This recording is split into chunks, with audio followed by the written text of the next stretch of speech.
Hey guys, welcome to Tim Talks Photography, and in this week I'm going to share with you my top 10 tips for new photographers.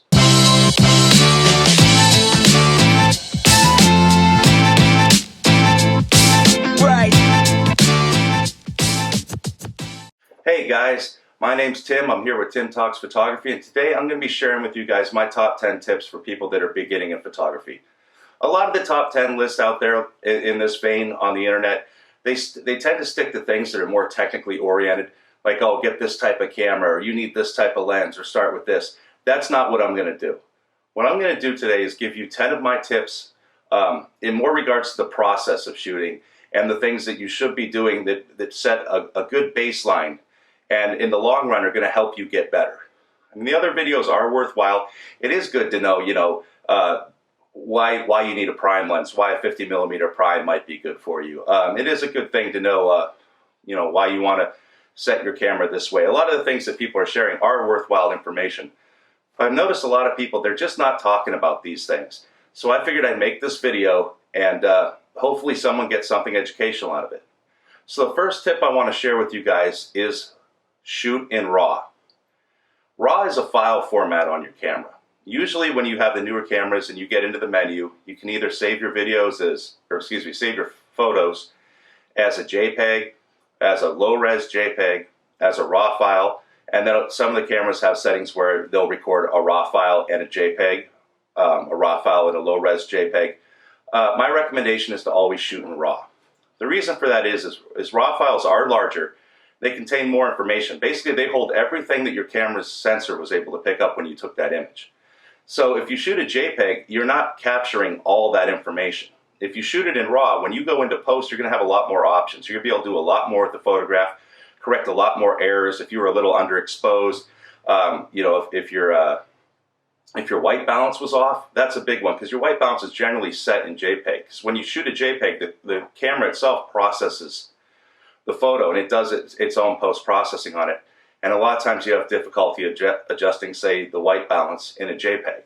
So the first tip for you guys right there is to always shoot in RAW. If for some reason you want a JPEG, set your camera to shoot both.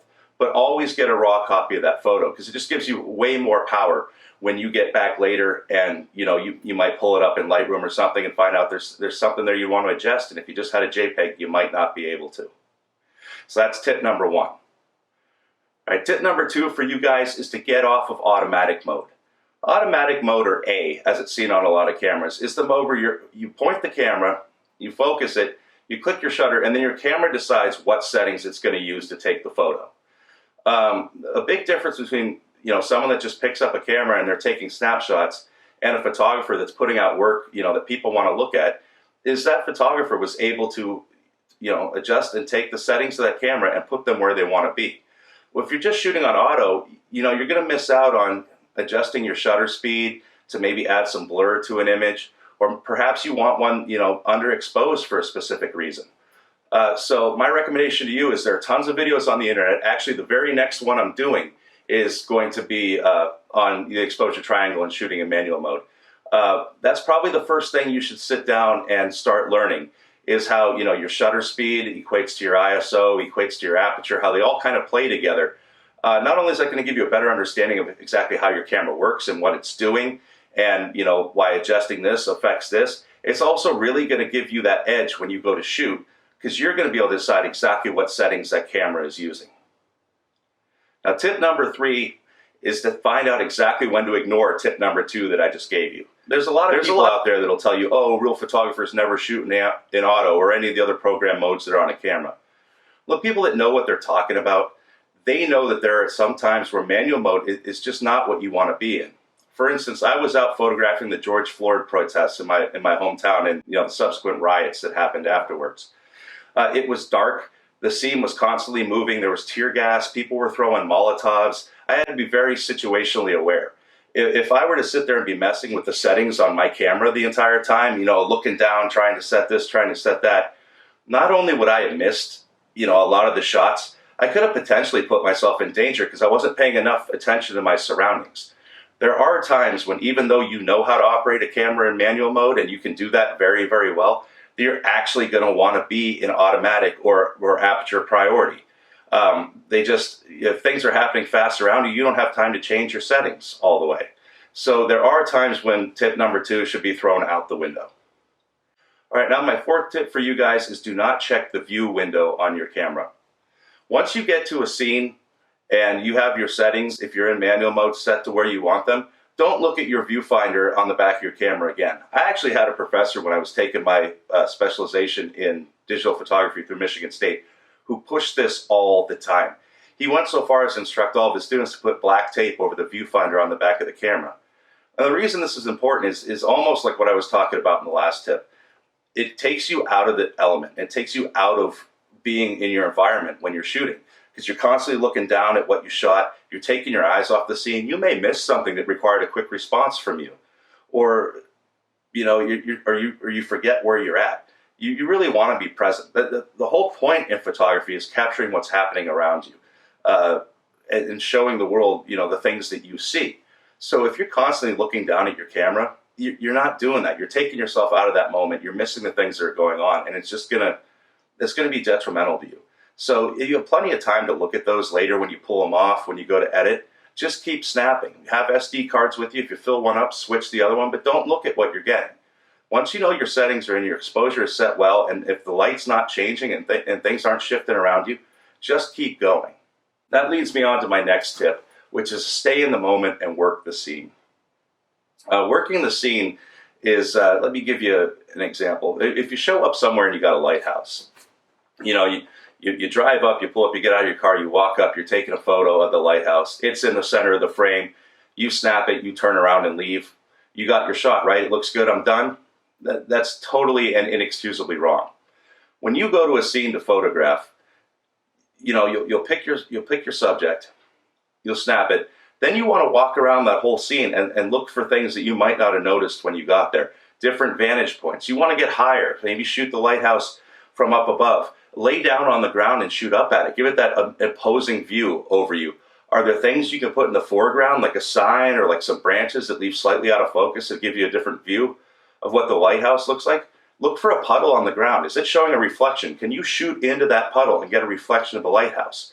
If you just take that photo of that being directly on like that, center of the frame, you're taking something that 10,000 people have taken before you got there. The whole idea of doing this and being artistic with your photos is to give your point of view, to show something in a way that it's never been shown before. So you really want to work that scene and go through it. Look at all the elements that are around you. Find out different ways to get angles on that. Move around, take your time. Don't just be one and done. You probably shoot 30 or 40 photos of the same thing, just different ways. And when you get back to edit and you're going through them, you're going to notice shots that have your own style in them and you've shown your way, the way you saw them. Not everyone might think to shoot in that puddle and catch the reflection of the lighthouse as opposed to shooting directly on the lighthouse. So working the scene is a really big deal. That's something you should be paying special attention to, is working through that and making sure to get every possible angle and every different way to view something. The next tip I'm going to give you is probably the most important one that I'm going to talk about in this entire video, and that is to capture emotion. Emotion is the most powerful thing as photographers that we can capture. From take a picture of a crying bride at a wedding to the absolute awe given by a beautiful landscape. Everything should be emotional based for you. You should be watching for that. And that doesn't mean just people, because there's emotions in environments and just random objects too. If you take, a ball with a certain shadow and the light coming in a certain way and, the sun setting, it can add drama to that. And that's, it's not a human being, it's an object, but there's still some kind of emotion there. I mean, think of how powerful a photo of a bloody shoe laying in the middle of the road next to some skid marks can be. And there's not a person in it, but that photo is going to show some emotion to it.